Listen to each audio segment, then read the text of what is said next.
अगर आप महादेव पर निर्भर हैं, अगर आप महादेव पर निर्भर हैं, तो आप पहले से ही जीत चुके हैं। याद रखना, क्योंकि महादेव की शरण में गया हुआ व्यक्ति कभी हारता नहीं है, और जिस पर महादेव की दया हो उसे फिर कोई मिटा नहीं सकता है।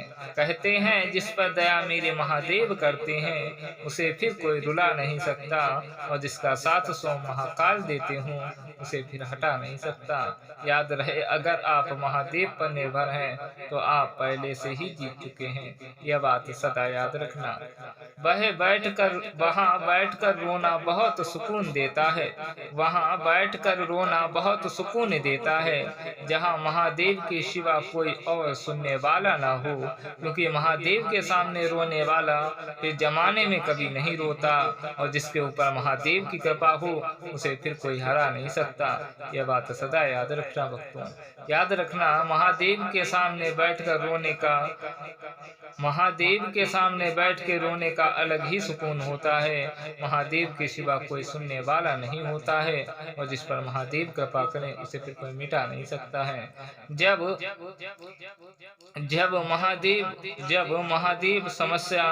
जब महादेव को समस्या बताने का वक्त तुम्हारी आंखों में आंसू आ जाए, तो समझ लेना कि तुम्हारी समस्या का हल भी निकल चुका है। जब महादेव को बताते समय तुम्हारी आंखों से आंसू आ जाए, तो समझ जाना कि तुम्हारी समस्या का हल महादेव ने निकाल रखा है।